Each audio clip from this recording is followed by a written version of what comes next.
Yo, salut à toutes et à tous et bienvenue sur la chaîne, c'est Sœur Symphonie amis, j'espère que vous allez bien, très content de vous retrouver pour une petite vidéo dans laquelle on va parler d'un jeu sorti en 1991 sur bande d'arcade puis sur Super Nintendo. Il s'agit d'un beat'em up et c'est Captain Commando que j'ai découvert que récemment les amis, en 2026, il y a quelques jours, quelques semaines, au moment où sortira cette vidéo. Et qu'est-ce que j'en ai pensé avec mon regard de joueur contemporain? Est-ce que j'ai kiffé? Est-ce que j'ai pas kiffé? Voilà, quel est mon avis? Je vais vous le donner dans cette vidéo. Alors, j'ai complètement zappé quelque chose de très important. Je m'en excuse, j'avais complètement zappé que je l'avais dans cette compilation, la Capcom Belt Action Collection. Voilà, j'ai zappé, je vous montre à l'arrière rapidement, regardez toutes les petites pépites qu'il y a. Et juste ici, vous avez le Captain Commando. Franchement, très très belle compile que je vous conseille, elle coûte pas très cher, une petite trentaine d'euros on va dire à peu près. Franchement, vous avez de quoi vous faire plaisir avec du lourd dans cette compilation. Donc voilà, je l'ai découvert par émulation en 2026 et je vous donne mon avis sur ce Captain Commando. Let's go. Pour commencer, un petit rappel historique. Captain Commando est sorti en 1991. C'était un beat'em up de la part de Capcom, sorti dans les salles d'arcade puis sur Super Nintendo. On y incarne, comme le nom du jeu l'indique, Captain Commando tout simplement et son équipe de héros. Chacun aura ses propres attaques, ses propres combos, mais on y reviendra juste après. Le jeu se déroule dans un futur proche, en l'an 2026. Quelle drôle de coïncidence. Comme c'est bizarre. Comme c'est bizarre. D'ailleurs, ça se déroule également dans une ville qui s'appelle Metro City. Et pour ceux qui ont déjà joué à Final Fight, vous savez que c'est la même ville. On va encore devoir aller botter les fesses des différents aliens et mutants qui l'ont envahi. Côté personnage. Alors, comme je vous disais, on va incarner donc Captain Commando, qui est un peu le héros classique finalement de ce type de jeu. Il est extrêmement bien équilibré. Vous avez Max the Knife, donc c'est un spécialiste des couteaux, c'est un expert en arts martiaux, mais avec des couteaux, qui est plutôt sympathique. Vous avez Ginzu the Ninja, voilà, qui a des bons combos, j'aime beaucoup ce personnage-là, qui est rapide et plutôt agile, mais mon préféré, c'est Baby Commando. Oui, c'est un bébé, mais qui est armé jusqu'aux dents. C'est assez atypique, mais c'est kiffant, je surkiffe ce personnage, franchement, il est vraiment top, atypique. J'aime bien le côté décalé, en fait, de ce Captain Commando, tout simplement, j'aime beaucoup. Chaque personnage, donc, va avoir son propre style, ses coups spéciaux, ses coups charge tout simplement et aussi ses combos. Donc ça change complètement le gameplay en fonction du personnage que tu vas utiliser dans ce jeu et c'est juste une tuerie. Et découvrir ça en 2026 avec des yeux de joueurs de 2026, c'est exceptionnel. C'est juste cool. Franchement, de dire peu importe quand tu vas prendre un personnage différent, à chaque fois tu vas jouer différemment et ça c'est top. Et je trouve que c'est vraiment bien pensé de la part de Capcom. Rappelons que c'est un jeu qui est sorti en arcade en 1991 et que moi je le vois avec mes yeux de 2026. Donc autant vous dire que ça c'est un excellent côté et je surkiffe. Alors côté gameplay et mes premières impressions quand j'ai joué à ce petit Captain Commando. Allez, on y va. Premier niveau et direct, ça envoie du lourd. Direct, ça envoie du lourd. T'en prends plein les yeux, le jeu est juste sublime. Les ennemis arrivent par vagues, il faut savoir gérer les attaques, bien se placer. Alors parfois c'est un peu compliqué je trouve, parce que en fonction de comment t'es placé sur certains boss, j'ai l'impression qu'ils touchent même si t'es pas sur le même plan. Alors est-ce que c'est un bug dû à l'émulateur ou pas? Je ne sais pas, je l'ai pas encore testé sur la version Switch, donc je regarderai voir si ça vient de là ou non. Mais en tout cas voilà, c'est vraiment un jeu qui te met directement dans le bain. Il faut donc, comme je vous disais, gérer les attaques, gérer les sauts.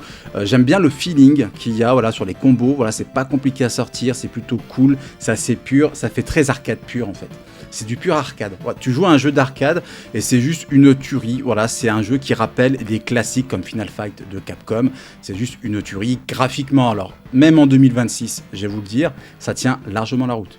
Vraiment, ça tient largement la route. Les sprites sont colorés, détaillés, de bonne taille, les combos, l'effet des combos sont vraiment bien foutus, c'est bien détaillé, c'est bien coupé entre guillemets si je puis me permettre de parler ainsi, mais vraiment c'est bien fait, voilà, l'enchaînement vraiment est vraiment fluide, c'est top, c'est juste une tuerie, c'est vraiment satisfaisant de les sortir. Quand tu mets des coups, t'as l'impact, tu sens l'impact, tu sens que ça met des coups. Voilà, c'est pas un bruit qui est un peu comme du vent. Là, tu sens l'impact que tu donnes et ça rappelle encore une fois les belles heures du beat'em up des années 90. Même si je trouve qu'aujourd'hui, il y a des jeux qui arrivent aujourd'hui à retranscrire un peu cette vibe des beat'em up des années 90. Mais là, en jouant à Captain Commando, je me dis, là, ok, là, on joue vraiment à un vrai beat'em up des années 90, un vrai jeu d'arcade à l'ancienne. Et là, c'est juste une tuerie. Je surkiffe. Alors, petite fun fact, petite anecdote, petite curiosité sur ce Captain Commando. Alors, je me suis un peu renseigné. En jouant au jeu, de mon côté, j'ai vu qu'il y avait certains éléments, certains personnages qui faisaient penser un peu à du Street Fighter. Alors, peut-être que je me trompe ou pas, mais c'est la même licence. C'est la licence Capcom. Vous avez un personnage, par exemple, un ennemi qui s'appelle Monsieur Karaté. Et il fait étrangement penser soit à Ken, soit à Ryu. Et en fait, en regardant sur internet, j'ai vu qu'il s'était inspiré de Ken. C'était un Ken-like, en fait, tout simplement. Vous avez à des moments des sortes d'affiches, vous avez Ryu, vous avez Ken qui apparaissent. Apparemment, dans la notice Super Nintendo, vous auriez un équivalent de Chun-Li aussi qui apparaît. Autre fun fact aussi que j'ai pu trouver sur le jeu, je trouve ça extrêmement intéressant. Sachez que, alors, de ce qui est dit en tout cas, la bande d'arcade Captain Commando avait des touches qui étaient dites classiques.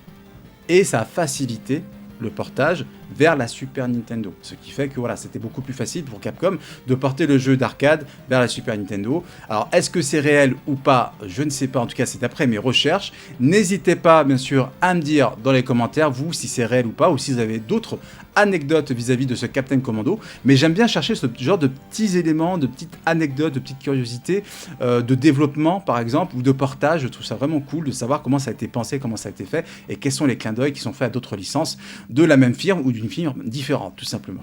Pour résumer, je suis agréablement surpris par ce Captain Commando. Alors, malgré le poids des années, ça fait plus de 30 ans, alors certes, je trouve que parfois il est un peu lourd en termes de maniabilité, mais ça c'est mon ressenti perso. Mais au-delà de ça, Captain Commando reste un beat'em up ultra fun, dynamique, plein de personnalité, les personnages sont uniques, l'univers est déjanté, les niveaux sont variés, la difficulté est parfaitement dosée, graphiquement c'est une tuerie. Voilà, si vous aimez tout simplement les jeux rétro, si vous aimez les beat'em up à l'ancienne, des beat'em up arcade, franchement, ça vaut le coup de le découvrir et de le redécouvrir même en 2026. Moi j'ai un seul regret. Je vous le dis, j'ai un seul regret par rapport à ce Captain Commando, c'est d'y avoir joué en 2026. J'aurais kiffé jouer avant en fait, tout simplement. Mais en tout cas, je suis satisfait d'avoir joué à ce Captain Commando. J'y retournerai, parce que franchement, c'est un super jeu, je vous le conseille à 100%.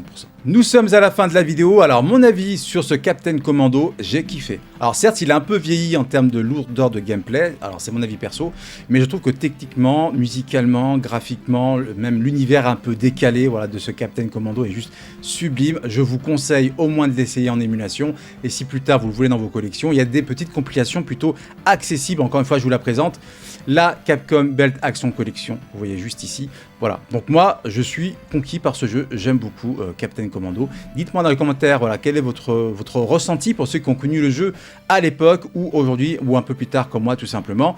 N'oublie pas le like, l'abonnement, le commentaire, le partage est très important, le boost aussi pour essayer d'aider la chaîne simplement à continuer d'évoluer. N'oublie pas aussi de faire attention à toi mon ami, à ton entourage, la santé c'est extrêmement précieux et n'oubliez jamais que le bonheur n'est pas loin, alors à vos manettes. C'était Sailor Symphony, à très bientôt. Ciao ciao.